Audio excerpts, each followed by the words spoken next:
दौरान हमल अनार खाने की क्या बेनिफिट्स हैं। हर तरह की ख़वातीन अनार खा सकती हैं, लेकिन जिन्हें गेस्टेशनल डायबिटीज़ हो, दौरान हमल जो शुगर हो जाती है, अगर वो हो तो अनार खाने में एहतियात करनी है।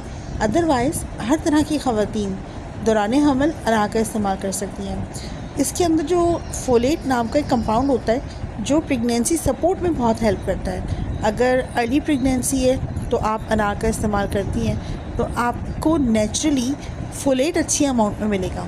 अगर लेटर प्रेगनेंसी है तो अनार आपके खून के जो हीमोग्लोबिन लेवल्स होते हैं इसको मेंटेन करने में हेल्प करता है। अनार के अंदर एक ख़ास तरह का एंटीऑक्सीडेंट कंपाउंड होता है जिसे हम पॉलीफिनॉल्स कहते हैं। ये आपके जिस्म में जो ऑक्सीडेटिव स्ट्रेस होता है उसको दूर करता है। अब ये क्या चीज़ है, आपकी जैसे जैसे प्रेगनेंसी आगे बढ़ती है, जैसे जैसे एज आगे बढ़ती है, आपके जिस्म में ऑक्सीडेटिव स्ट्रेस जमा हो जाता है। तो ये जो अनार है और इसके अंदर बहुत अच्छी अमाउंट में पोटेशियम पाया जाता है। जो आपके क्रैम्प्स होते हैं दौरान हमल, पाँव में अकड़न जकड़न का एहसास होता है, तो पोटेशियम रिच होने की वजह से अनार खाने से आपको ये प्रॉब्लम नहीं होगा। लेकिन ध्यान रखें जिन्हें गेस्टेशनल डायबिटीज़ है, इसका जो इंटेक है वो नेचुरल या मॉडरेट अमाउंट में करें।